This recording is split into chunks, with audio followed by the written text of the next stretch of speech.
Well, a day of fury and running battles in Kisumu. We have reports that one person is feared dead and about 20 are nursing bullet wounds in that part of the country. We have now Rashid Ronald with that story. All right, we'll bring you that story shortly. But in Nairobi County, the demonstrations were largely peaceful, even though tension reigned in parts of the city. Many streets were deserted for a good part of the day, and police who had in the past intercepted protesters with tear gas and batons remained calm as court principals led the demonstrations in the central business district. But as Chris Dairu now reports, court is threatening to stage protests in the next 2 weeks if no solution to the standoff is found. From early morning, youths in Nairobi's Kibra, Kawangware and Mathare areas were all set for what has become their Monday ritual,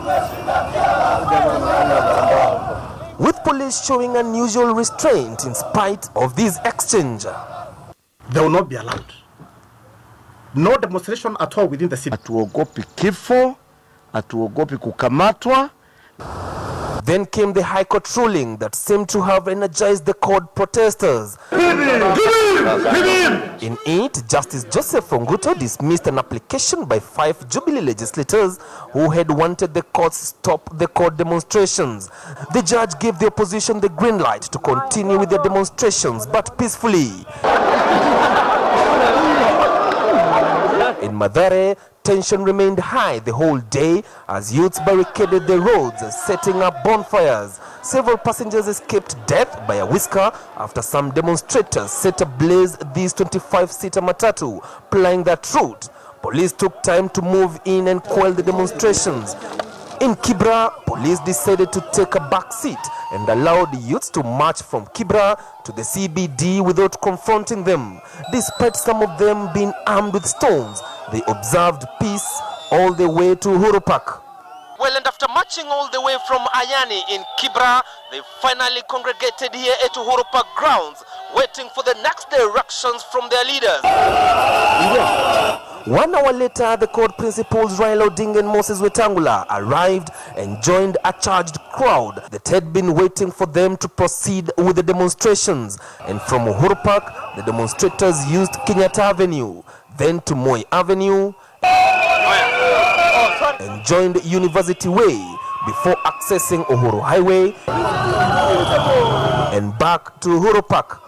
All this time, only a few security officers kept vigil at the anniversary towers, contrary to the previous clashes here. The opposition leaders accused the Jubilee coalition of taking them for granted, stating that they will not relent in their push to have the IEBC commissioners leave office. Wale wana IEBC tumeambia kitambo, jana walituma watu kwangu, wanataka niende nikaongea na wao.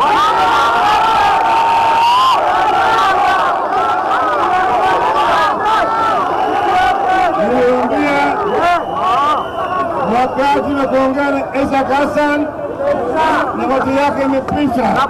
If you want to negotiate from a fixed position, that if you want to dig in, that if you want to continue exhibiting unhelpful arrogance to the people of Kenya, the people of Kenya will turn on you and you will not know what hit you.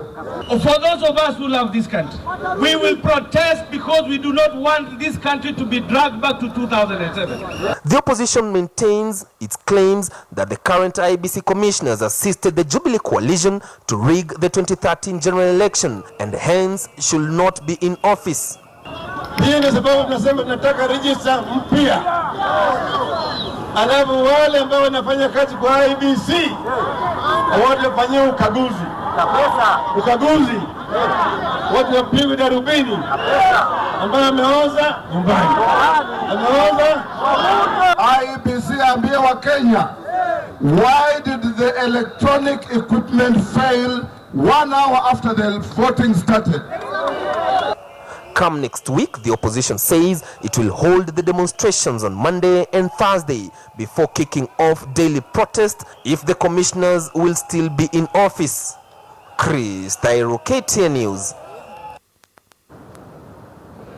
All right, as informed you earlier, one person is dead in Kisumu, about 20 others are nursing bullet wounds injuries. We'll be bringing you that story later on in this program. Now, tomorrow will be a make or break the moment for the Supreme Court as a 5-judge bench makes a determination on over which of the parties in the retirement dispute should be heard first.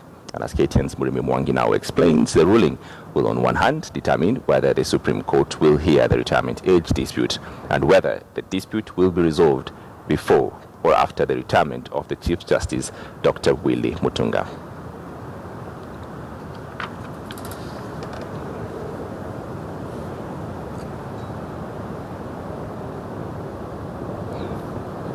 All right, as I informed you earlier, one person has been killed and about 20 others injured in Kisumu. Let's now take you to Kisumu, where our very own Rashid Ronald has filed that story.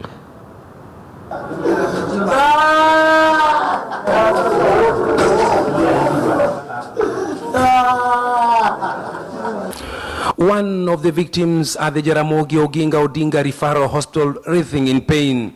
He was among those who was shot by police in the Kisumu protests. Doctors are busy attending to him before he's transferred to the theater room to remove a bullet that was still lodged in his stomach. He is not alone. This student from Highway Secondary School in Kisumu was also hit by a stray bullet while playing with his colleague at school. Joseph Joroge, nilikuwa niko break na wanafunzi wenzangu. Sasa vile nimeketi kwa jiwe, nikasikia tu nimepita kwa mguu. Hasa kuangalia hivi, na damu ya mawaika na nikamwambia wenzangu imepigwa risasi, waende waite mwalimu. And this man was not spared either. Kwa nyumba yangu tulikuwa na dada yangu. Bibi yangu huyu alikuwa. Sasa vile tulikuwa napiga hadithi, nikazitukia kitu imepita kwa mabati. Kidogo mimi nasitukia kitu hiko hapa. By this evening, 12 victims were still admitted at Jaramogi Oginga Odinga Referral Hospital and 8 at the Kisumu District Hospital. One is seriously injured and is already in theater. Bullet wounds? Yes, that's the story that they were given, is bullet wounds. The demonstrations began at around 11 a.m. Monday. And unlike in previous protests, the demonstrators concentrated their activities in Manyata, Nyamasaria, Obunga, and Nyalenda estates. By then, police were watching from far until the demonstrators approached the central business district.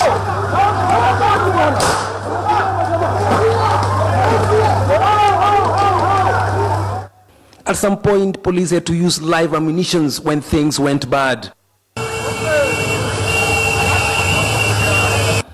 They barricaded all the roads leading to and out of Kisumu city as they set up huge bonfires. Some of them even attempted to loot Tumaini supermarket before police dispersed them. Residents of Kisumu will be counting losses come tomorrow following the battle between the police and the demonstrators the whole day. And of course, this is going to remain as time goes, as long as the two parties, the government and the court coalition, will maintain their position. Rashid Ronald, KTN News, Kisumu, in the county of Kisumu. All right, now tomorrow will be a make or break moment for the Supreme Court as a 5-judge bench makes a determination over which of the parties in the retirement dispute should be heard first. And as KTN's Murimi Mwangi now explains, the ruling will on one hand determine whether the Supreme Court will hear the retirement age dispute and whether the dispute will be resolved before or after the retirement of Chief Justice Dr. Willie Mutunga. In the arguments that stretched late into the night, the parties in the retirement age of judges stalemate failed to reach a consensus on who should be heard first when the Supreme Court reconvenes on Tuesday. In the dispute, 70-year-old Deputy Chief Justice Kalpana Rawal and 72-year-old suspended Supreme Court Judge Philip Tunoi. And in what now appears as a tricky position for the Supreme Court on Tuesday, an application by Rawal challenging the powers of the Chief Justice to constitute the bench has the potential to revert the hearing date back to June the 24th, which will be 8 days after Mutunga's retirement. This has the potential of plunging the Supreme Court into a crisis due to a quorum hitch. Another application by activist Okia Omutata for the Supreme Court to disqualify itself from handling the matter over alleged vested interest, on the other hand, has the potential of having the case terminated firsthand. The Judicial Service Commission, on the other hand, wants all matters heard together and a single judgment delivered, a position vehemently opposed by the other parties in the case. We hear the entire case of the applicants now, the entire case of the respondents now, and the court gives a determinative ruling one way or the other. So the question before this court, which is the first thing, is the jurisdiction of this empaneled bench to hear anything other than the challenge to its jurisdiction. The second business, in my estimation, should be of Mr. Omutata. The question of whether these judges should be sitting here or they shouldn't be seated here because they are all conflicted. In my view, that should be the second question. Prior to the standoff over who should be heard first on Tuesday, the Supreme Court, by a majority of 3 judges, blocked lawyer Michael Osundwa from joining the retirement age dispute as an interested party to the case. The lawyer claimed that he was joining the case to advance public interest. Muremi Mwangi, KTN News, Nairobi. Well, and connected to that, the High Court now says Supreme Court Judge Jokin Dongo can be investigated for gross misconduct. Justice Joseph Oguto today declined to issue an order barring the Judicial Service Commission from investigating her pending the hearing and determination of a case she had filed against the JSC. Former LSK Chief Executive Apollo Mboya had moved to court alleging gross misconduct after Judge Jokin Dongo suspended the Court of Appeal's verdict concerning the retirement age of Deputy Chief Justice Kalpana Lawal and suspended Justice Philip Tunoi. Justice Ndungu had moved to court claiming that she would not get a fair hearing, since in an initial petition filed by Apollo Mboya, she was not afforded a fair hearing. And our affiliate members of the Jubilee Coalition are on the last stretch of merging to form a formidable party that will be used in the 2017 general election. Top officials of the affiliate parties were holed up in a day-long meeting discussing the constitution of the party. Some of the issues discussed in the Monday's meeting included nomination guidelines for the candidates. We are addressing the issues of party constitution. Many of these parties have constitutions, so we are bringing all the constitutional issues together, and we are creating a constitution that is going to guide the governance of Jubilee Party. We are almost coming to the end of our journey of the merger process. We are now fine-tuning the constitution for the new party. We are refining our nomination rules. We are also looking at our election rules, because the party will have party officials from the ward all the way to the national level. And we are also giving a final look at the merger instrument, which is going to be signed by all the parties. Right, elsewhere, one man died this evening after a vehicle he was driving plunged into the Indian Ocean at the Likoni Crossing Channel. The deceased met his death as he drove off from the ferry. Likoni OCPD Willie Simba says the deceased appeared to have accidentally reversed the Probox vehicle while disembarking from the ferry. It is not clear whether there were other people in the vehicle. Search and rescue mission by a combined team of divers from Kenya Navy, Kenya Maritime Authority and Kenya Rescue Divers was called off at around 7 p.m. tonight. Normal ferry operations at the busy Likoni Channel was stopped during the search and rescue efforts. The deceased was identified as an employee of the Kenya Ports Authority.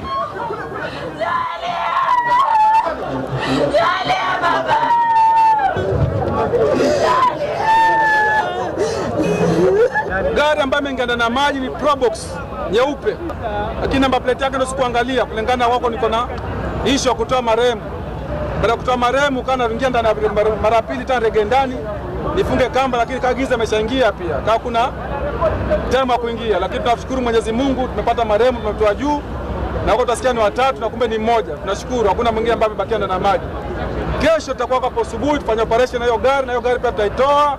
Iko ferry ilikuwa inatoka pande ya island ikikuja mainland, na gari haina probox, driver akaweka reverse akifikira anaenda mbele, kumbe anarudi nyuma, akarudi nyuma ikaingia ndani ya maji.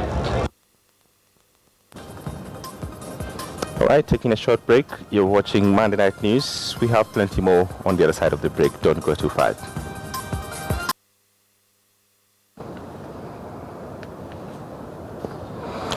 All right, welcome back to your Business Fix. Now, Sam Kimani is the new chairman of the Nairobi Securities Exchange, taking over from Edin Njoroge, who has served 9 years on the board, 6 years as chair. Kimani, who is the current chief executive officer at the Jamii Bora Bank, has previously served in various positions, including finance director and later deputy CEO at KCB Group and deputy chief banking manager and deputy director financial markets at the Central Bank of Kenya. He was also the first head of site surveillance of the Kenya Deposit and Insurance Corporation, formerly Deposit Protection Fund. He currently sits on the board of the Kenya Deposit Insurance Corporation, KDIC, and recently stepped down from the board of Uchumi Supermarkets. He takes over leadership of the NSE board with a self-listed company seeking to roll out derivatives markets at the BOS by end of 2016. Right now, Kenya's tourism sector has lost close to 12.7 billion shillings in the last 3 years following terror attacks visited upon the country. Speaking at a press briefing earlier today, Tourism Cabinet Secretary Najib Balala noted that over 30,000 jobs have been lost. Balala called on the opposition leaders to cut on the political utterances, which are further damaging the country's image globally. I see a problem in destroying a country because of political greed. This is what I am disturbed. So I don't know what will happen, but I want to raise the alarm now because we have seen a decline not only in arrivals, but 12.5 billion shillings decline because of security element. And now we are recovering from security. We are now going back to political instability and the noises that we are giving. We are not sending the right signals to the market. And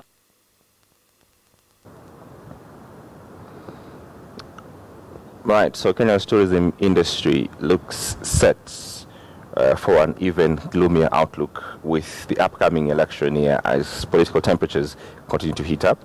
Data from the Ministry of Tourism shows that revenue for the sector dropped by 3% over the last year to 84.6 billion shillings, continuing a downward trend that over several years. The trend, according to the Cabinet Secretary, if not nipped in bud, could see hundreds of thousands of jobs and billions in more tourism revenues put at risk. Has not been good. The last time Tourism CS Najib Balala was appointed to this particular ministry, the entire sector rebounded in an infectious bout of goodwill. This time, however, things have been a little different. 6 months into the job and literally matters couldn't be any gloomier. The main reason has been security and terrorism attacks. Sector performance numbers show that revenues have continued to decline. For instance, tourist arrivals fell by 19% from 1.4 million in 2015 to 1.2 million in 2014. With tourism being among Kenya's top foreign exchange earners, the massive drop signals more job cuts in an already struggling economy. So we are optimistic. It's however not all doom and gloom. Kenya is betting big on attracting new destinations as numbers from traditional source markets have remained flat. And I want to say Kondo is going to increase their flights to Mombasa this summer, and also Lufthansa is going to increase their flights into Nairobi by the winter. Another area the ministry is looking to tap into is domestic tourism, where they undertook several bold measures such as abolishing value-added tax on national park entry in the hope of increasing visits to the parks. We have reduced the park entry fees This week we are going to abolish VAT on park entry fees as well to make it affordable.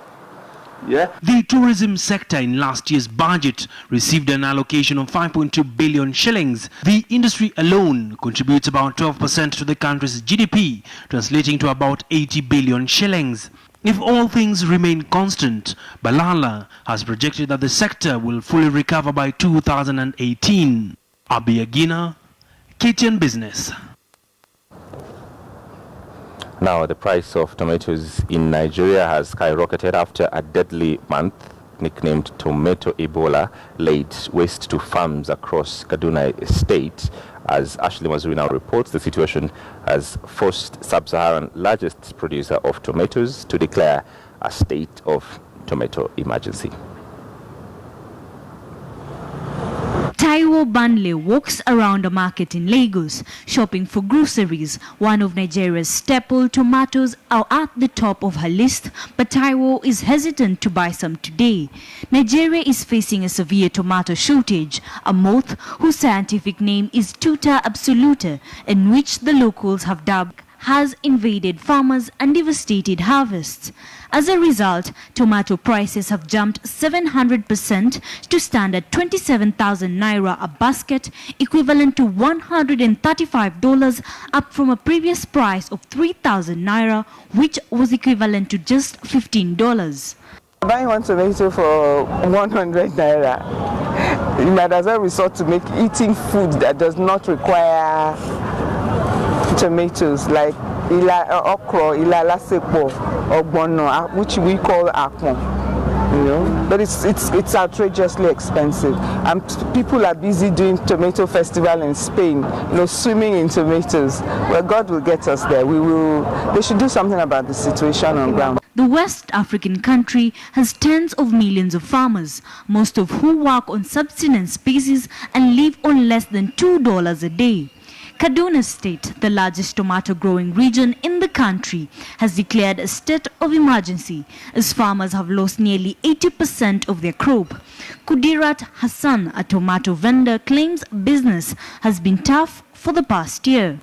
We don't see customers like we did before. This is because some people say they would rather buy something else. They cannot afford to buy tomatoes, but we are managing because this is the work we have been doing. We cannot abandon our livelihood. That is why we are buying in smaller quantities. Exporters and much larger businesses have also been hit hard. A tomato paste manufacturing plant in Kaduna, owned by one of Africa's richest man, Aliko Dangote, has been forced to suspend operations. However, tomato Ebola is not the only problem facing the industry. Nigeria produces 1.5 tons of tomatoes annually. Analysts say up to 45% of the harvests perish due to lack of reliable transport networks, poor infrastructure and inefficiency, leaving much of Nigeria's fertile land fallow. According to economist Baloji Okusaga, decades of bad governance and corruption lie at the root of Nigeria's agricultural dysfunction. We think more about production than we think about food security. And essentially what is starting to really show is that because farming is done at subsistence level, unaided by government.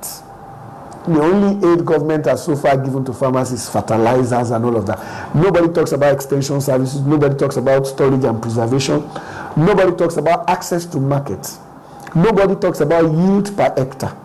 Tomatoes are a key ingredient in the famous jollof rice, a West African dish prepared with tomatoes, onions and peppers, a delicacy which is also now clearly endangered. Ashley Mazuri, KTN Business.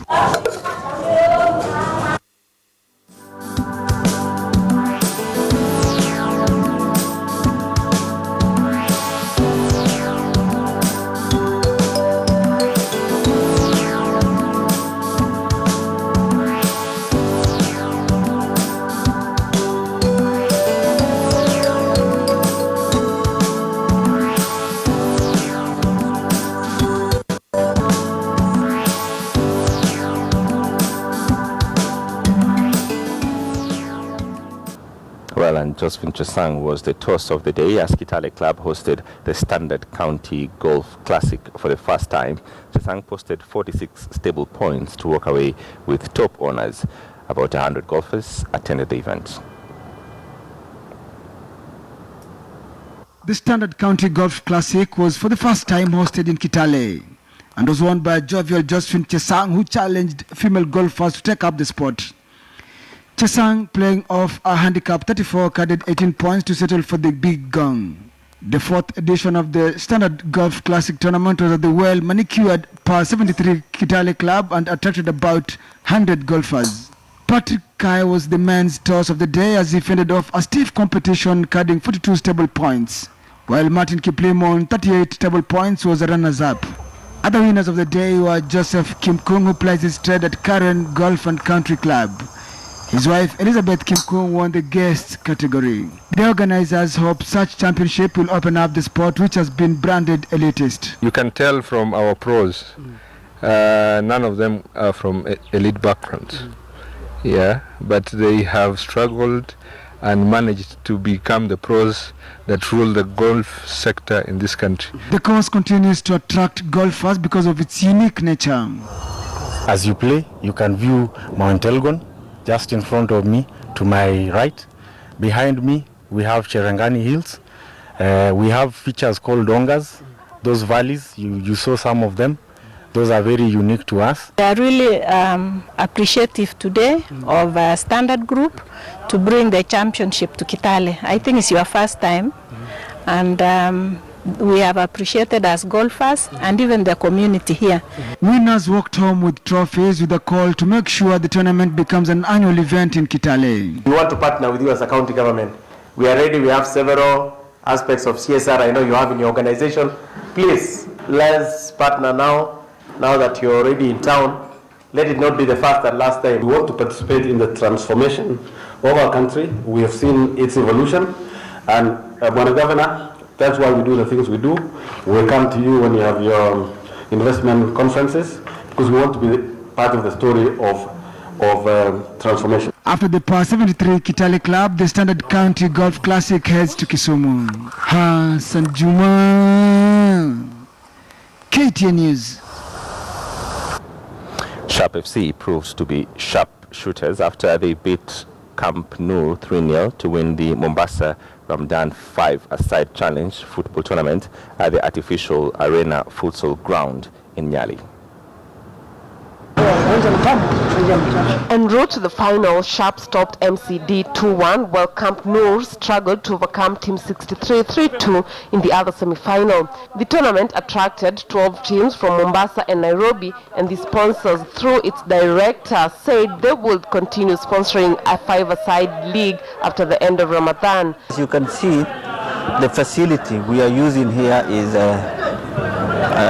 unique, high quality arena. So we also in the future planning to work with them so that we partner and maybe even sponsor a small league of 5-a-side, so that they're also doing a very good job supporting the society. At the same time, Football Kenya Federation FKF Mombasa sub-branch has put on hold all its leagues until next month to pave way for the holy month of Ramadan. Sub-branch Vice Chairman Abdul Rahman Makanaki said all the sub-branches leagues, which include Division 1, 2 and County Maisha leagues, will take a break. What can we do for our kids? Tutawafanya nini watoto wetu ili wasiwe na kwenda mahali kubaya katika hii siku tukufu kama leo ya kuamkia Ramadhani? So wakaamua wafanye tournament hii, ndio tukapata vijana wote kutoka sehemu mbalimbali. Kuna vijana kutoka Garissa, kuna vijana kutoka Nairobi, kuna vijana hapa kutoka Mombasa, timu za sehemu tofauti, Nyali, mjini Mombasa Island, na wote wamejumuika hapa. However, Makanaki said the sub-branch will sanction tournaments especially for youth during the Ramadan period. Lynn Washira, KTN News.